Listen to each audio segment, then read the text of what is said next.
Hey everyone, and welcome. Today, we are going to jump into something that is absolutely key to speaking French, the indefinite articles. They might seem like small words, but they make a huge difference, and we're going to break it all down right now. In English, we say things like a car, an idea, some friends, and we don't even think twice about it. It just happens. But in French, there's a little twist, and that twist is exactly what we're going to unravel. Don't worry, it's way simpler than you might think. All right, section 1, et en somme, in French. Let's start with what these words actually do. Okay, so the fancy term for these is indefinite articles, or articles indéfinis. But don't let the name fool you. Their job is exactly the same as in English. We use them when we're talking about something that isn't specific. You bought an apple, but we don't know which specific apple. That's it. So here it is, laid out plain and simple. For our English a or an, French gives us two choices, un or une. And for some, French has de. So right away, you're probably asking, why are there two ways to say a or an? And here is the answer. This is the single most important difference. In French, every single noun, and I mean every noun, is either masculine or feminine. There's no neutral, no in between. And it's that gender that tells you which article you have to use. Okay, so let's move on to section 2 and see this in action. We're going to look at the singulars, un and une. This is where that gender rule really comes to life. First up, we have un.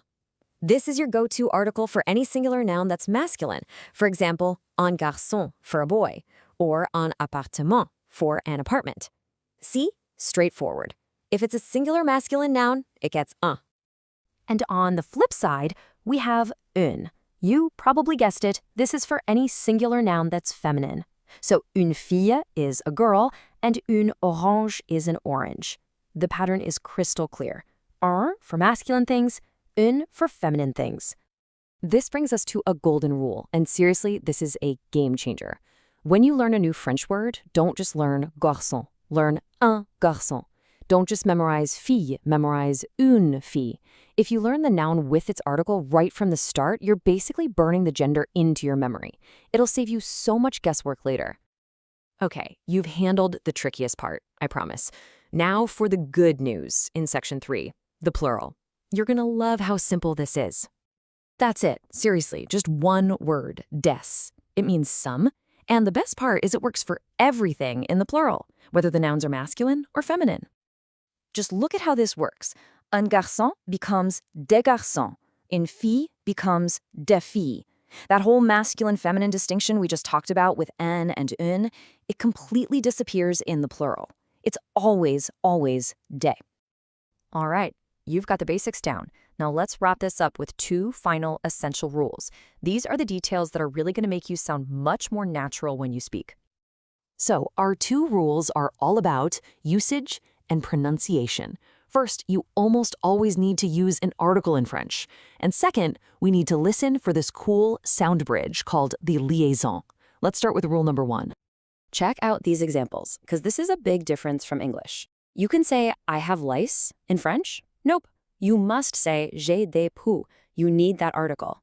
Same with the second example. In English, we might say an apple and a pear, but in French, you have to repeat the article for each and every item. Une pomme et une poire. The takeaway is simple. When in doubt, use an article. And now for our second rule, the liaison. This isn't about spelling. It's all about how French sounds. Think of it as a little invisible bridge of sound that connects the article to a noun that starts with a vowel. What's great here is you can almost see the sound. With un garçon, the words sound separate. But when you have a word that starts with a vowel, like appartement, the N from un actually links over to it. It creates a smooth N sound, so it sounds like one word, un appartement. The same thing happens with des. It creates a Z sound. Listen, des appartements. Nailing this is a huge part of sounding natural in French. So, we've covered un, une, and des. You know you pick them based on gender and number, and you know the 2 big rules about always using an article and listening for that liaison.